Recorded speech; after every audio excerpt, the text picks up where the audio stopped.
ધોરણ 5 વિષય પર્યાવરણ એકમ નંબર 20 જંગલો કોના નું સ્વાધ્યાયન પોથી સોલ્યુશન માર્ગદર્શન જોઈશું. અહીંયા પ્રશ્ન નંબર 1 તમને માર્ગદર્શન આપવા માટે આ વિડીયો તૈયાર કરવામાં આવેલો છે. જે અંગત ચેનલ હોવાથી અંગત વિચારો હોઈ શકે, પણ તમે તમારી રીતે ત્યાર પછી તમારી સ્વાધ્યાયન પોથીનું લેખન કાર્ય કરી શકો છો. આ વિડીયો ફક્ત માર્ગદર્શન માટે તૈયાર કરવામાં આવે છે. જોઈએ તો પ્રશ્ન નંબર 1 આપેલા વિકલ્પોમાંથી યોગ્ય વિકલ્પ પસંદ કરી ખાનામાં લખો. એમાં નંબર 1 કુદુક ભાષામાં તોરંગ શબ્દોનો અર્થ શું થાય? જવાબ એ જંગલ. જોઈએ નંબર 2. નંબર 2 ની અંદર નકશામાં જંગલ વિસ્તાર દર્શાવવા માટે કયા રંગનો ઉપયોગ થાય છે? ડી લીલો. નંબર 3 ચેરાવ નૃત્ય એ કયા રાજ્યનું ખાસ નૃત્ય છે? મિઝોરમ. નંબર 4 મિઝોરમ રાજ્ય ભારત દેશની કઈ દિશામાં આવેલું છે? એ પૂર્વ દિશા. નંબર 5 એક પાક લીધા પછી જેમાં થોડા વર્ષો સુધી કશું ઉગાડવામાં ન આવે તેને શું કહેવામાં આવે છે? બી ઝૂમ ખેતી. નંબર 6 સૂર્યમણિ બાળકોને જંગલમાં કેમ લઈ જાય છે? આપેલા તમામ એટલે કે વનસ્પતિની ઓળખ માટે, પ્રાણી પક્ષીઓની ઓળખ માટે અને જંગલમાં મળતી પેદાશની ઓળખ માટે. આગળ જોઈએ પ્રશ્ન નંબર 2.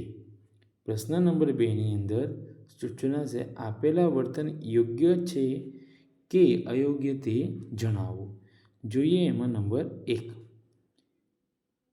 હેતલ પોતાના જન્મદિવસે 2 વૃક્ષો વાવવાની પ્રતિજ્ઞા કરે છે. યોગ્ય.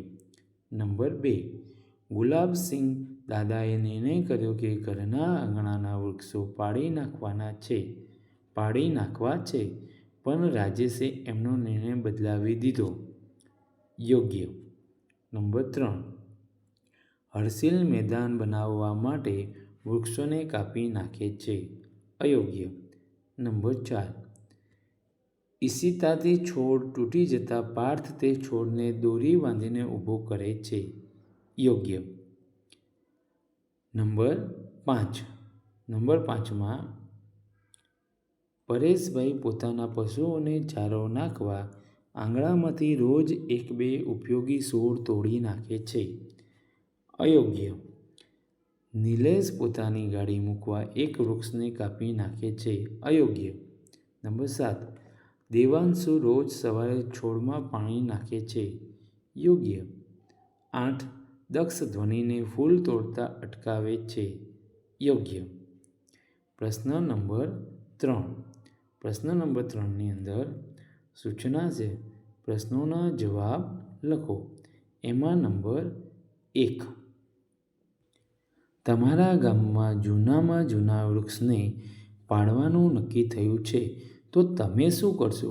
અહીંયા તમારે તમારો વિચાર રજૂ કરવાનો કે તમે શું કરશો. અહીંયા તો માર્ગદર્શન રૂપે આપ્યું છે કે જો મારા ગામમાં જૂનામાં જૂના વૃક્ષને પાડવાનું નક્કી થાય તો હું ગામના વડીલો અને સરપંચને મળીને વૃક્ષનું મહત્ત્વ સમજાવીશ અને તે વૃક્ષ ન કાપવા સમજાવીશ.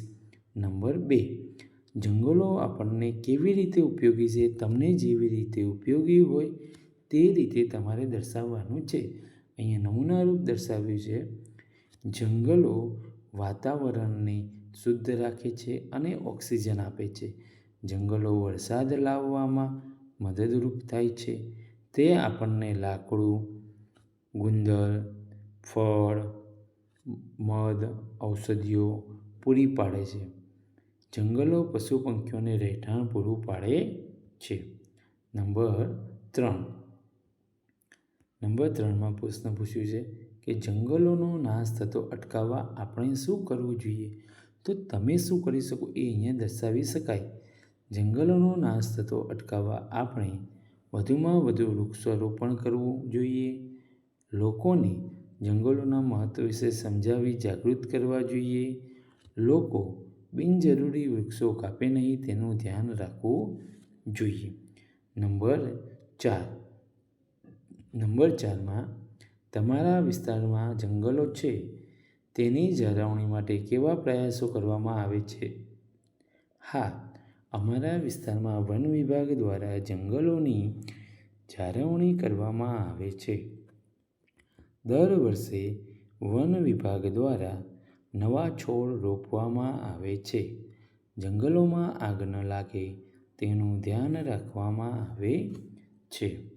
નંબર 5. કઈ મિલકતનો આપણે સહિયારી રીતે ઉપયોગ કરી શકીએ છીએ? આપણે જાહેર મિલકતોનો સહિયારી રીતે ઉપયોગ કરી શકીએ છીએ. જેમ કે શાળા, પુસ્તકાલય, બગીચો, દવાખાનું, ગ્રામ પંચાયત, મંદિર, આંગણવાડી, બસ સ્ટેશન વગેરે. પ્રશ્ન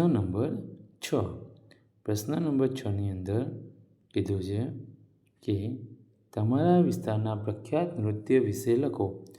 અમારા વિસ્તારના સૌથી પ્રખ્યાત ગરબા છે. નવરાત્રિ દરમિયાન તેમજ આનંદના પ્રસંગોમાં લોકો પરંપરાગત પોશાક પહેરીને ગરબા રમે છે. આ ઉપરાંત રાસ ગરબા અને ભરવાઈ પણ ખૂબ જાણીતા છે. નંબર 7. તમારા ગામમાં ક્યારે ઉજવણી થાય છે? કેવી રીતે? અમારા ગામમાં ઘણી બધી ઉજવણીઓ થાય છે. હોળી, ધૂળેટી, રામનવમી, દિવાળી, જન્માષ્ટમી, ઉત્તરાયણ વગેરે. લોકો તહેવારને અનુરૂપ ઉજવણી સાથે મળીને કરે છે. નંબર 8માં આદિવાસીઓ જંગલમાં કેવી રીતે રહે છે તેના વિશે જાણીને લખો. આદિવાસીઓ જંગલ સાથે ગાઢ રીતે જોડાયેલા હોય છે. તેઓ વાંસ અને લાકડાના બનેલા ઝૂંપડામાં રહે છે.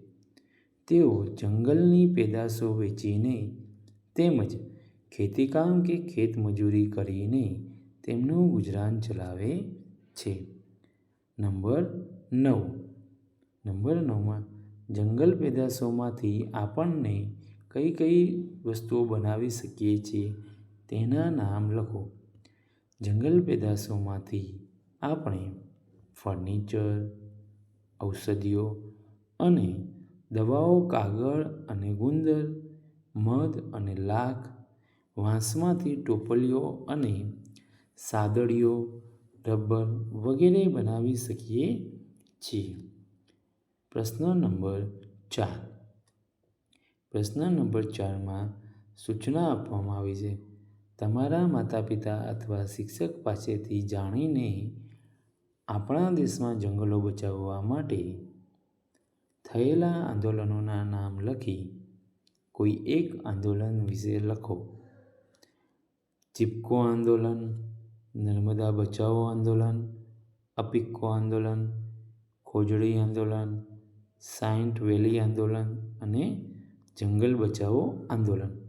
જેમાં આપણે ચિપકો આંદોલન વિશે જાણીશું. તો ચિપકો આંદોલન. આ આંદોલન ઉત્તરાખંડ રાજ્યમાં વૃક્ષો કપાતા રોકવા માટે કરવામાં આવ્યું હતું. જ્યારે કોન્ટ્રાક્ટર દ્વારા વૃક્ષો કાપવામાં આવતા ત્યારે લોકો વૃક્ષોને વળગી જતા, જેથી વૃક્ષો બચાવી શકાય. સુંદરલાલ બહુગુણા આ આંદોલનના મુખ્ય નેતા હતા. પ્રશ્ન નંબર 5માં સૂચના છે. આપણને જંગલોમાંથી શું મળે છે? લાગુ પડતી વિગત સામે ખરાની નિશાની કરો. ટિક માર્ક કરો. તો આપણે જોઈએ અહીંયા ગુંદર મળશે, વન્ય પ્રાણીઓ મળશે, ઇમારતી લાકડું મળશે, પ્રદૂષણ મળશે નહીં. ઔષધો મળશે, લાખ મળશે, ત્યાર પછી આગળ જોઈએ તો અહીંયા લાખ સુધી આવે આવી ઇમારતી લાકડું. ત્યાર પછી જોઈએ તો આપણને શાંતિ મળે. ત્યાર પછી તાજી હવા, પક્ષીઓનો કલરવ, વરસાદ, બળતણ લાકડું, મધ, વનરાઈ અને ઝરણા આ આપણને વન્યમાંથી પ્રાપ્ત થાય છે, જંગલોમાંથી મળે છે. અહીંયા આપણું આ એકમનું સ્વઅધ્યયન પોથી સોલ્યુશન માર્ગદર્શન પૂર્ણ થાય છે.